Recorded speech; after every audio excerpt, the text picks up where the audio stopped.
The photograph is ordinary at first glance. A late 19th century postcard labelled City Hall, completed 1898. The stone facade is immaculate, columns aligned with machine-level precision, arches carved with botanical accuracy that would challenge even modern CNC tooling.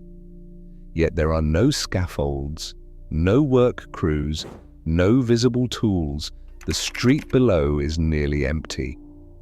In the census records from the same decade, the city reports explosive population growth, tens of thousands added in a single generation. But in the trade directories, the master stonecutters are missing. No guild listings, no training schools, no immigration records explaining where such skill arrived from. A ledger from an orphan intake facility dated just years earlier lists dozens of children as origin unknown. The surface story is progress, industry, growth. But beneath the stone, beneath the numbers, a quieter question waits. Were these cities built or inherited? The official narrative is elegant in its simplicity. After the 18th century, industrialization accelerates. Steam power replaces muscle. Cities expand. Skilled labor migrates. Stone buildings rise as symbols of civic pride. Trade journals from the 1880s praise the triumph of industry over antiquity. Census summaries describe a nation growing into itself. Immigration fills labor gaps. Progress explains everything. The photographs from this era, preserved in municipal archives across Philadelphia, Chicago, and St. Louis, show grand boulevards lined with neoclassical structures, city halls, courthouses, libraries, each one a testament to civic ambition. And yet, when examined closely, the photographs feel quiet. Wide boulevards without traffic, massive municipal buildings standing complete, yet strangely unoccupied. Construction timelines compressed into improbably short spans. The 1893 World's Columbian Exposition in Chicago, for example, claimed to erect over 200 buildings in less than 3 years, structures so elaborate they resembled European palaces. At first, these are curiosities. The camera was new, exposure times were long. People moved, creating blur, so photographers waited for empty moments. Reasonable explanations exist, but the silence in the images lingers, not just in one city, but in dozens, not just in one decade, but across an entire generation.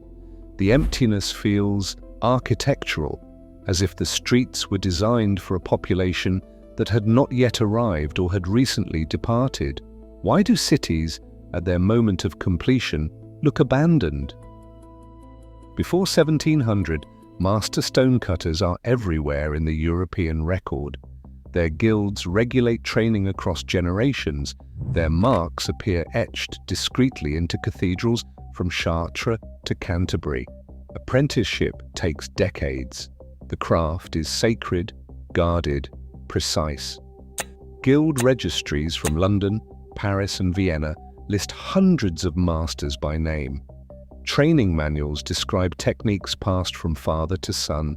Stone carving is not merely labor, it is lineage. Then, abruptly, the records thin. By the late 18th century, guild registries dissolve. Trade manuals stop naming masters. Architecture schools emerge, but they focus on design, not execution. Drawings replace chisel work. Engineers supplant craftsmen. Yet, paradoxically, stonework becomes more precise. The neoclassical buildings rising across Europe and North America in the 1800s display tolerances that should require generational expertise. Columns align across city blocks with geometric perfection.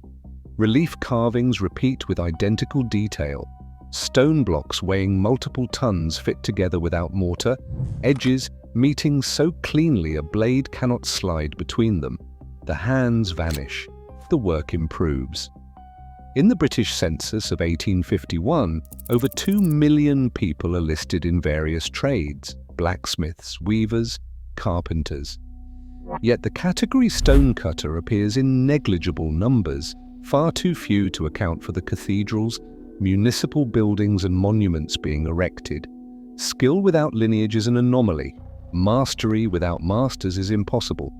If knowledge was lost, who executed it? The documents, when viewed individually, form a stable picture. Photographs show completion. Civic buildings stand finished, their dedication plaques dated and recorded. The Philadelphia City Hall cornerstone was laid in 1871. The structure was declared substantially complete by 1901. Census records claim growth. Between 1850 and 1900, American cities swell. New York's population increases fivefold. Chicago grows from under 30,000 to over 1 million. Architectural histories insist on continuity. Neoclassical design draws from Greek and Roman precedent. The Renaissance revived these forms. The Beaux-Arts movement standardized them. There is a clear line of aesthetic inheritance. Together, these sources form a narrative everyone accepts. Gradual growth, imported skill, civic ambition realized through industrial capacity. But baselines matter because they define what deviation looks like. And when you place the photographs beside the census figures, beside the guild records, beside the immigration logs, small inconsistencies begin to surface. A building completed in 1898 according to its cornerstone, yet appearing in city photographs as early as 1895.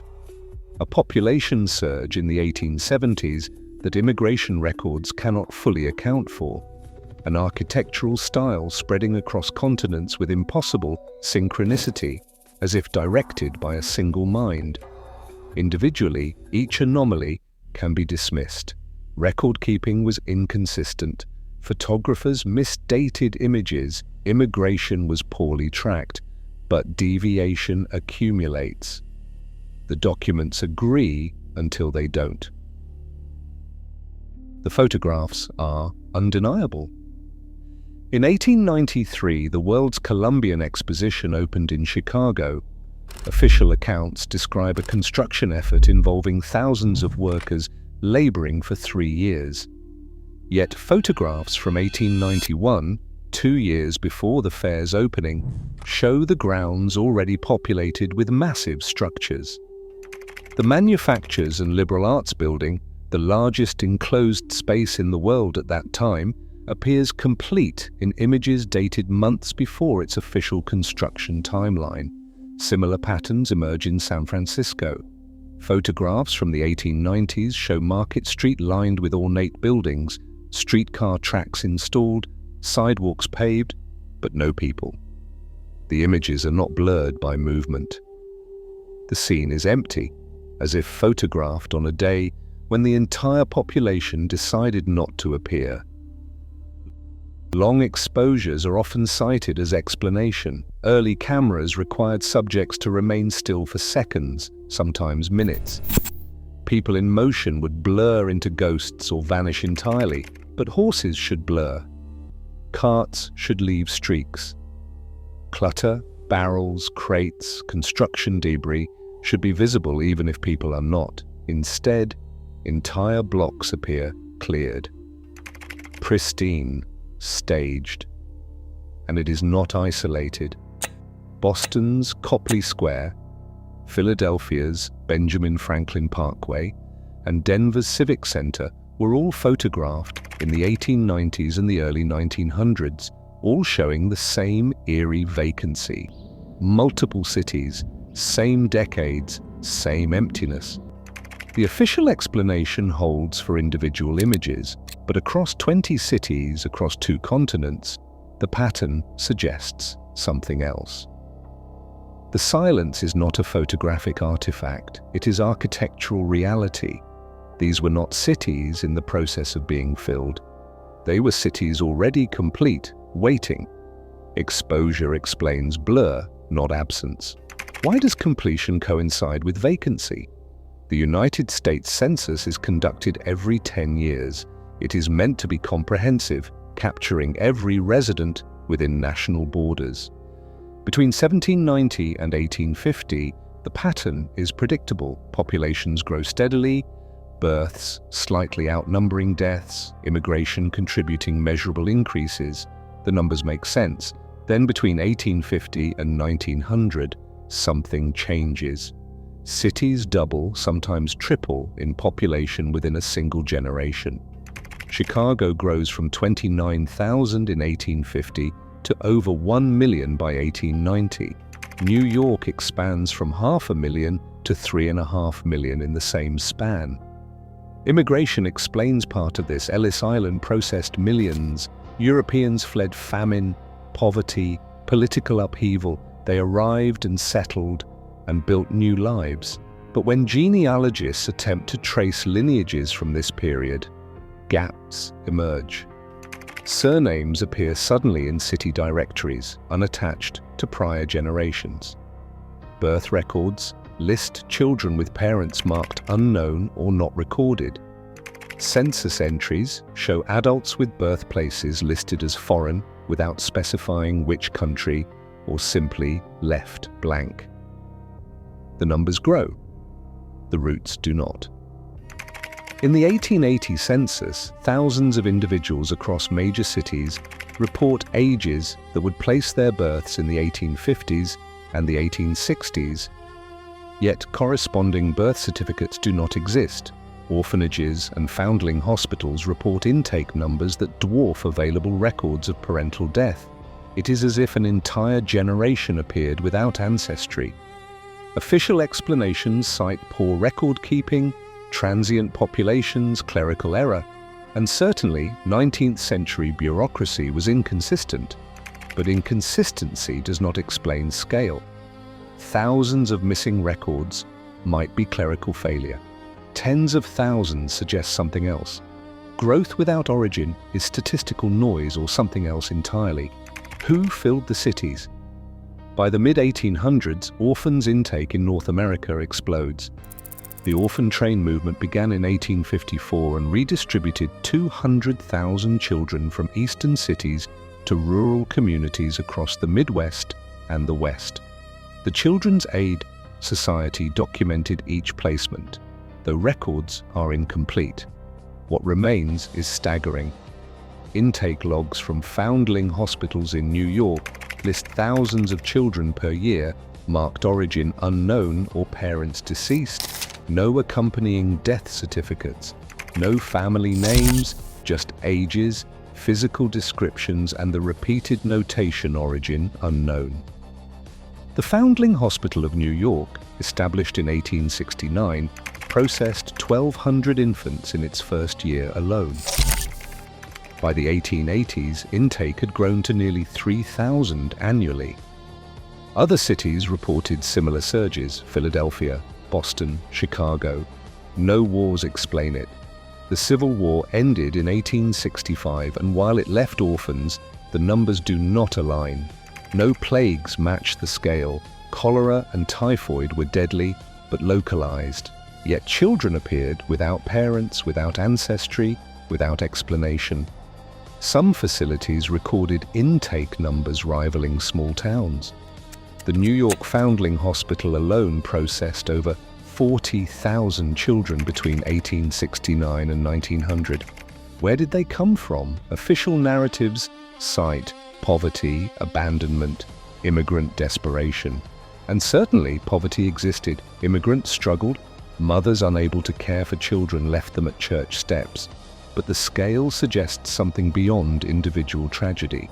A population reset leaves dependence. If a generation disappears through catastrophe, displacement, or something unrecorded, the youngest survive. Orphans flood the system not because of isolated hardship, but because the adults are gone. The records do not say this explicitly, but the numbers whisper it. Where did they come from? The capitals, courthouses, and cathedrals erected between 1800 and 1900 are architectural marvels. The Philadelphia City Hall, completed in 1901, remains the largest masonry building in the United States. Its tower rises over 500 feet, constructed entirely of brick and stone without a steel frame. The exterior features over 250 sculptural works, each carved with botanical and figurative precision. Official records claim construction took 30 years. Photographs suggest otherwise. Images from the 1880s show the building substantially complete, towers raised, sculptures installed, facades finished. Yet official dedication did not occur until 1901. Either the photographs are misdated or the timeline is compressed. Similar discrepancies appear elsewhere. The Idaho State Capitol, built between 1905 and 1920, employed primarily unskilled laborers according to payroll records. Yet the finished structure displays stonework requiring generational expertise, columns carved from single blocks of sandstone, each weighing multiple tons, fitted with tolerances measuring in millimeters. Architects signed the drawings, engineers calculated the loads, but the craftsmen, the individuals who actually cut the stone, set the blocks, carved the reliefs, remain anonymous. Builder rosters list laborers by the hundreds. Stonecutters appear in single digits, if at all. The disconnect is stark. Buildings requiring centuries of accumulated skill rise in decades. Stone blocks weighing tons are set with precision, rivaling modern machinery. Yet the workers supposedly executing this craftsmanship are recorded as unskilled. Design does not cut stone. Blueprints do not lift granite. Someone had to possess the knowledge, the physical capability, the tools, but the records do not name them. The greatest buildings of the era stand as evidence of skill that, according to documentation, should not exist. Who executed the impossible? The pattern is not isolated to North America. In Europe, the neoclassical architectural language emerges. Neoclassical stone buildings rise across Berlin, Paris, Vienna, and London in the same narrow window, 1850 to 1910. Courthouses, museums, opera houses, railway stations, different governments, different cultures, same aesthetic. In Australia, cities barely a generation old display stone infrastructure identical to their European counterparts. The Sydney Town Hall, completed in 1889, features Victorian free classical design indistinguishable from buildings in Manchester or Boston. Melbourne's Royal Exhibition Building, finished in 1880, mirrors the grandeur of continental exposition halls. Architectural historians attribute this to globalized design trends, improved communication, and shared aesthetic ideals. The Beaux-Arts movement trained architects internationally. Styles spread through publications and travel. But style is one thing, execution is another. The stone craftsmanship is not merely similar, it is synchronized. The same tolerances, the same techniques, the same inexplicable precision appearing simultaneously across continents. And it's not just architecture. Orphan redistribution systems emerged globally in the same decades. Britain's child emigration program sent over 100,000 children to Canada, Australia, and New Zealand between 1869 and 1967. France established foundling hospitals processing thousands annually. Germany, Italy, and Spain all reported similar surges. Census distortions mirror each other. European cities show the same genealogical gaps, the same sudden population increases, the same missing immigration records. Independent histories begin to rhyme. Coincidence weakens as repetition grows. One city with empty streets might be a photographic anomaly. 20 cities suggest a pattern.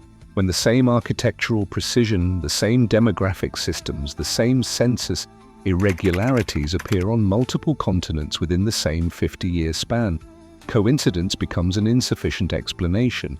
Something connected these places. Some event, some condition, some coordinated response. What event connects continents? The early 1700s show gaps in the historical record that are difficult to dismiss. Libraries burn. The 1731 fire at the Ashburnham House in London destroyed irreplaceable medieval manuscripts. Other collections across Europe suffered similar fates, accidents, wars, or neglect. Entire centuries of accumulated knowledge were reduced to ash. Calendars shift. The British Empire adopted the Gregorian calendar in 1752, losing 11 days overnight. Russia did not follow until 1918. The discontinuity creates chronological confusion, and records are misaligned across borders. This discontinuity matters. Infrastructure records grow thin. Detailed construction logs from before 1700 are abundant. After 1750, they become sparse. Guild registries dissolve. Master craftsmen disappear from documentation. Something fractures continuity. Official histories attribute this to a natural transition, medieval systems giving way to modern bureaucracy, oral traditions replaced by institutional record-keeping.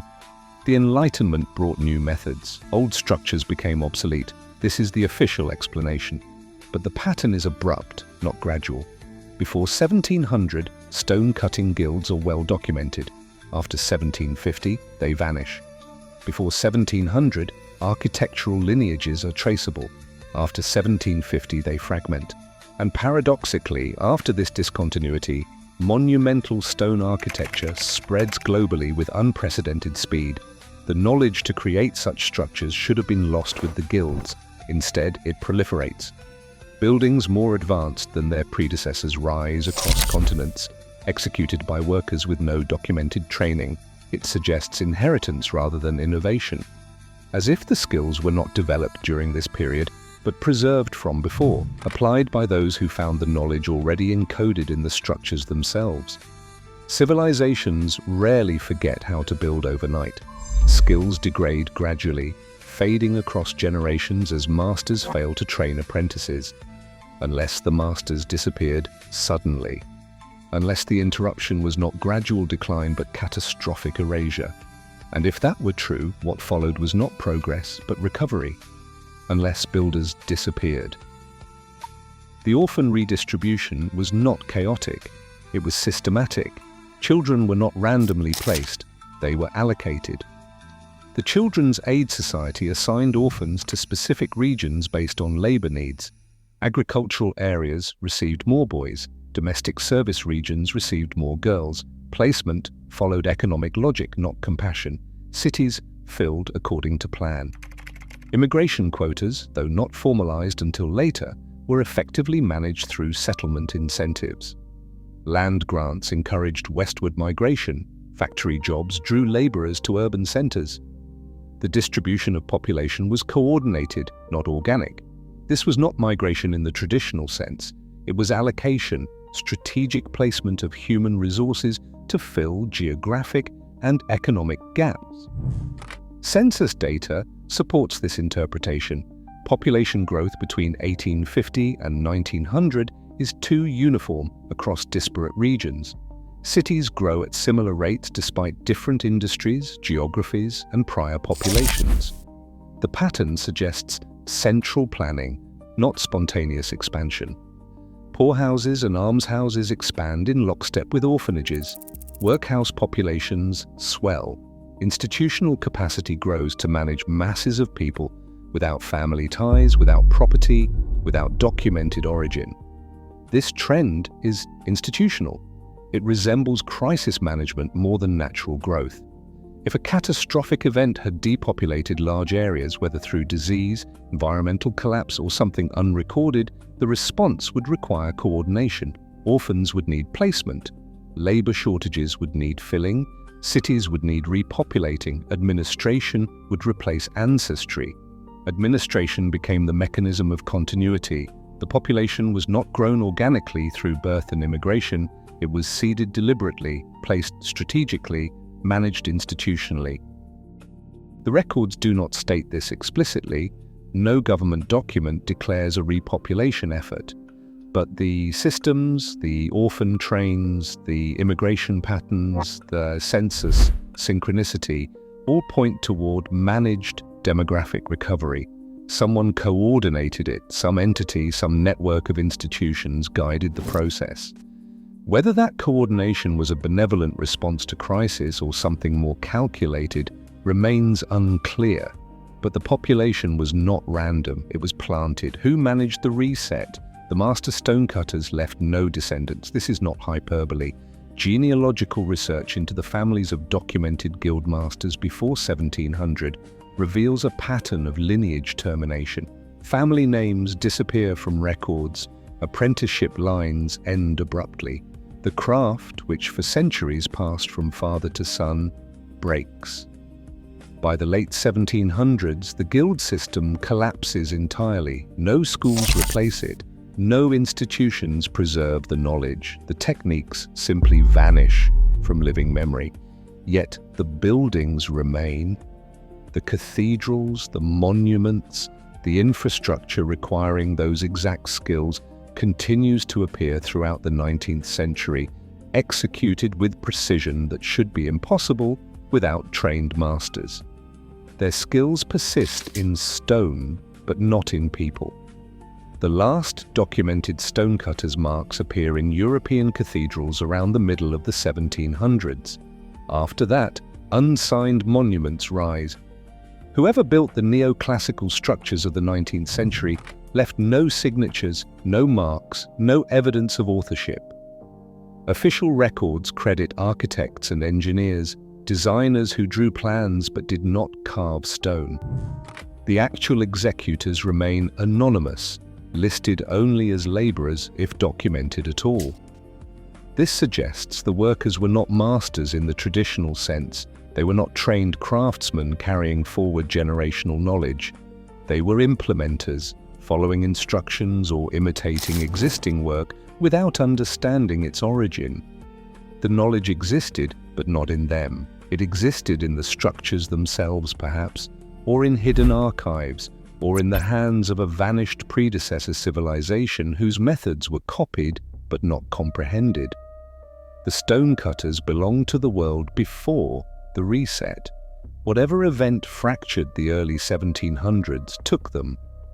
What followed was inheritance without comprehension, buildings completed using existing techniques but without the lineage to explain how those techniques arose.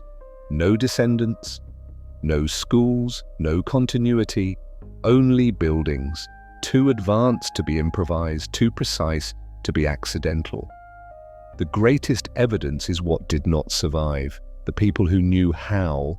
Why erase the builders? If the cities were inherited, so were the lives within them. Genealogy becomes fragile when ancestry fractures.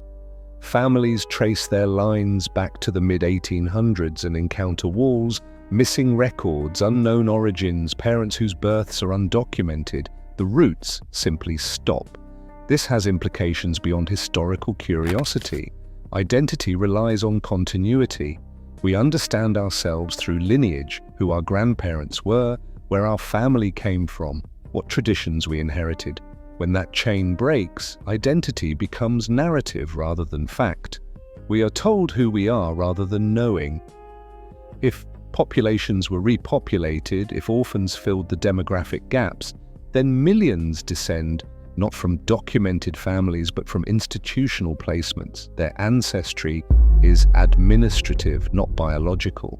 The cities themselves, these grand neoclassical monuments, become symbols of this inherited existence. We occupy structures we did not build, designed by people we cannot trace, using techniques no living person commands. Institutions present this as progress. The official story is one of growth, development, industrialization. We built these cities through collective effort and ingenuity. But the evidence suggests otherwise. The photographs show completion before population. The census shows numbers without ancestry. The architecture shows skill without lineage. We did not build these cities, we moved into them. And if that is true, then what else is inherited rather than created? Laws, perhaps, systems of governance, economic structures, cultural narratives. History shifts from evolution to recovery. We are not the culmination of gradual progress, but the inheritors of something interrupted, something reset. The question becomes not who are we, but what came before. And that question threatens the foundation of accepted reality. It isolates those who ask it. Friends and family dismiss the inquiry as conspiracy. Academia rejects it as fringe. The consensus reality insists on the official story. Acceptance costs comfort. What does ancestry mean in a reset world? Are we descendants or occupants? The pattern once seen cannot be unseen. The archives remain public. Anyone can request the photographs, review the census data, examine the orphan logs. The documents are not hidden. They simply sit unread this way, viewed through the lens of the official narrative rather than examined for contradiction. Seeing the pattern requires a shift in perspective, a willingness to question not individual facts but the framework connecting them. To ask not whether immigration happened but whether it explains the scale, not whether buildings were constructed but whether the timelines align. This shift carries cost. Conversations become difficult. Mention census gaps and people cite record-keeping inconsistencies. Point to photographic emptiness and they reference exposure times. Present architectural impossibilities and they invoke industrialization. Every anomaly has an explanation individually, but collectively the explanations strain. The isolation is cognitive as much as social. To accept the pattern is to stand outside consensus reality, to see the world differently than those around you. It is to question foundations everyone else accepts without thought. And there is no resolution, no definitive proof. The pattern is built from absence as much as presence. Missing records, vanishing craftsmen, unexplained populations. Absence cannot be photographed. It can only be inferred. So the question remains open, unresolved, and persistent. Truth rarely announces itself loudly. It emerges gradually from accumulated inconsistencies, from documents that contradict when placed side by side, from photographs that feel wrong even if you cannot articulate why. The archives wait, the photographs remain silent. The stone buildings stand, their makers unrecorded. And beneath the official story, beneath the comfortable narrative of progress and growth, another possibility lingers, one that suggests our cities, our institutions, perhaps even our identities, are not creations, but inheritances. The pattern is there, visible to those willing to see it. What else are we standing inside without knowing? We return to the original photograph. The postcard City Hall, completed 1898, sits in a municipal archive, catalogued and preserved. The stone facade remains immaculate. The street below is still empty. But now the emptiness reads differently. It no longer feels like a city in the process of being built, waiting for workers to arrive and population to grow. It feels post-occupancy. The stone stands ready, not newly constructed but newly assigned. The columns, aligned with impossible precision, were not carved by the generation that dedicated the building. They were inherited. The streets were not laid by the immigrants who would later walk them. They were already there, waiting. The orphans placed by the thousands were not simply poverty's victims. They were replacements, new inhabitants for spaces left vacant.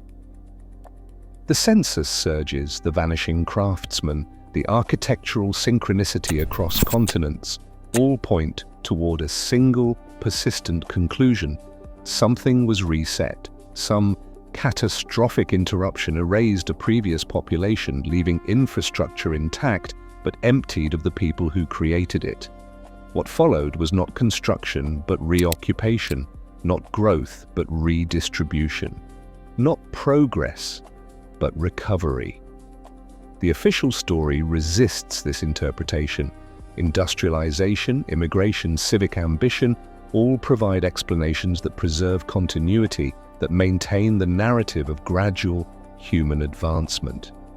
But the photographs whisper otherwise. The census gaps suggest it. The stone itself testifies, and the question remains unresolved and persistent, waiting in the archive beside the postcard, beneath the silence of the empty street. Inside the precision of the stonework, no living hand can replicate. If the master stonecutters vanished after the catastrophe, what world did they leave behind?